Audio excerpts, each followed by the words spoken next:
If I had a nickel for every time I played an indie horror game in the past few months that really ramped up the horror of its previous installments, and that had me exploring an abandoned building full of children's mascots, being guided by the voice of a young boy that may or may not be lying to me, I'd have 2 nickels. Which isn't a lot, but it's weird that it's happened twice. Also, yes, I do cover more than just Five Nights at Freddy's. It's still my main focus, but I have plenty of room on my murder board for other games. And I hadn't really been planning on doing a Poppy Playtime theory, but after playing most of Chapter 3, I was really impressed. I enjoyed Chapters 1 and 2, but they didn't grab me. Chapter 3, though, really upped the horror, and despite my own skill issues, can't see a thing. Yes, I am a rookie. I suck at parkour. Had what I felt was much more compelling gameplay. Not to mention, the environmental storytelling was so well done, it was just begging for me to do a theory on it. One thing that Chapter 3 really leaned into more than the previous chapters is the identity of our character. Now, we'd had little hints in the past. The Chapter 1 synopsis told us that we're a previous employee of Playtime Co., and in Chapter 2, Mommy Longlegs called us out for being a part of what happened there. You worked here, so if anyone deserves to die alone, it's you. But that's really only surface level stuff. In what I would call by far the best sequence in Chapter 3, our character experiences hallucinations under the effects of the poppy gas. Hallucinations that really give us a good look into our character's psyche. We see tons of messages saying things like, "Guilt haunts you." This makes a lot of sense, considering we know we were an employee of the company, participating in some pretty shady practices. But I don't think that's the only guilt it's talking about. In this section, we can hear an incomprehensible radio message,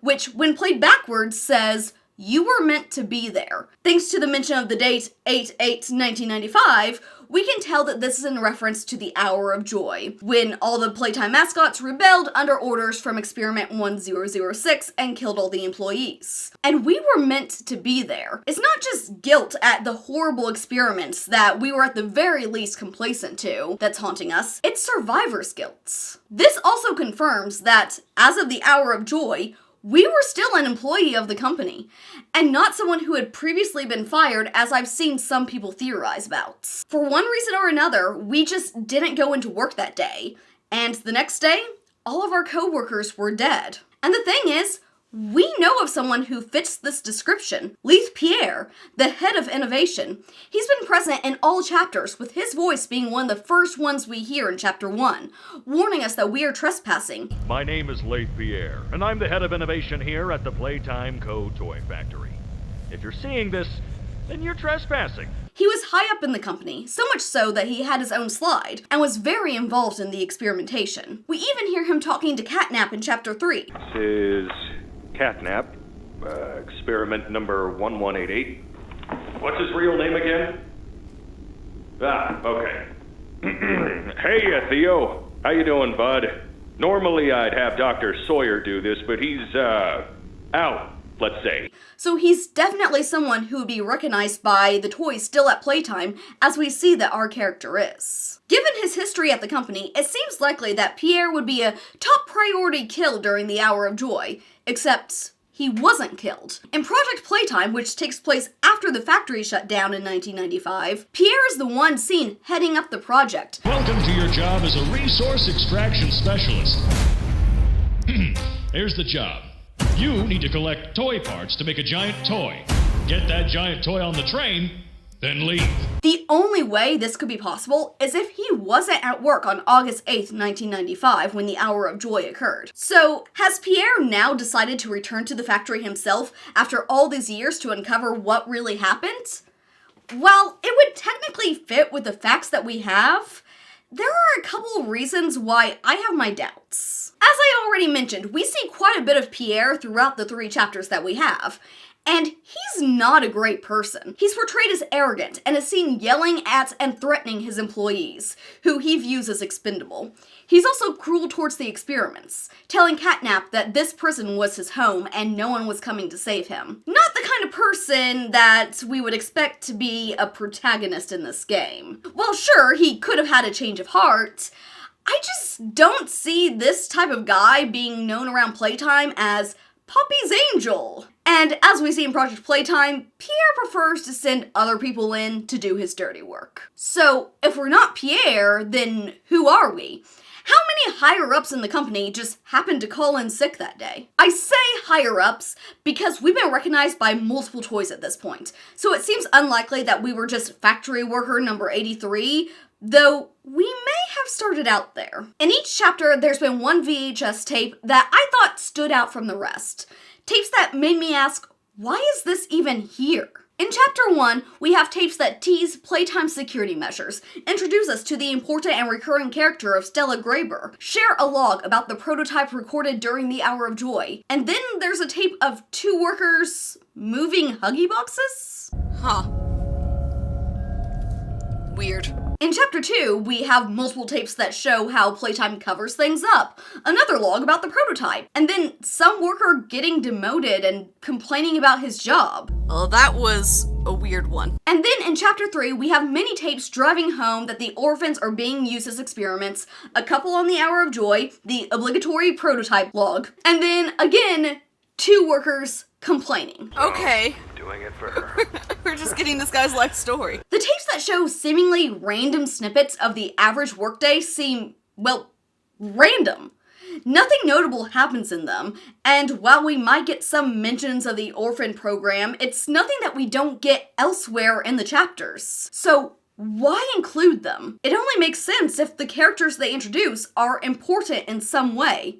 And wouldn't you know it, there's one character who appears in all 3 of these innocuous tapes. In Chapter 1, we're introduced to Rich, an employee in an unknown area of the company who, despite his anger issues with his workload, seems to be a hard worker and talks highly of the orphan program. Then in Chapter 2, we learn that he was demoted due to his complaints to the rejected room. This would imply that he worked in the department that produces the toys, which would track with him moving around Huggy boxes in the first tape. And coincidentally, production is the department that our character has been commonly theorized to work in. But wait, didn't I just say that our character had to be someone high up in the company, and when we last left Rich, he just got demoted?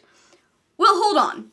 We haven't talked about the 3rd tape yet. In it, Rich is working with a guy named Stuart, and when he starts to go off on one of his usual angry rants about how it's not right that the orphans don't get any sunlight and that they aren't allowed to talk to them, he stops himself, saying that his wife is encouraging him to work on his temper. Sorry?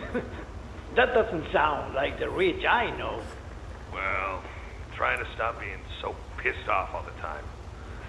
My wife says I'm a lovely man, but I gotta control my temper. I point this out because this indicates that this tape definitely takes place after the previous one where he got demoted, in which he had no qualms ranting about his grievances. After this character development, Stuart mentions that he's retiring soon, and Playtime has been pushing him to choose his replacements, and he thinks Rich would make a good replacement for him. They've been pushing hard for me to choose my replacement. I'm thinking about giving the role to you. Really? Really? Nothing official yet. But I think there's a decent guy beneath all that graft. An honest, hard-working man. Now, the interesting thing about this is when the average worker retires from a company, they don't typically choose their replacements. The company will just promote whoever they think is the most qualified, or will hire someone new. Both my mom and my grandmother recently retired from careers they had worked in for many years, and that is exactly how it went with them. The fact that Stuart is choosing his replacements means that he's someone important to the company. Someone in the kind of position that our character was in. And that it looks like Rich is now being promoted into. Are we, Richie? And when you take a closer look at Rich, it actually makes a lot of sense. A hard worker who is shown to really care about the people in the factory, that fits a whole lot better than a jerk who hides behind his expendable employees. And as someone who worked in production warehouses, Rich would certainly have experience with a grab pack. We're told this equipment is dangerous if used incorrectly. Theodore, the child inside Catnap, was seriously injured trying to use one to escape. So it makes sense that our character would be familiar with it to be able to use it so easily. Not to mention we have no problems running around with this heavy thing on our back, so we're clearly someone who is used to lifting heavy things. Then there's also the fact that, from a narrative standpoint, why would you have some guy talking about his retirement unless him choosing his replacement was somehow important to the lore of the game? Unless it shows us our character's past, and how he got to be where he did before everything went to crap, before he became riddled with survivor's guilt, all because he didn't come into work the day that everyone died, and before he came back to atone for that, and to finally get some answers. Because if we're not Rich, then I really don't see what the point of his tapes are. Unless, I guess, Mob Entertainment just decided they really wanted to do a day in the life of a Playtime employee. Huh.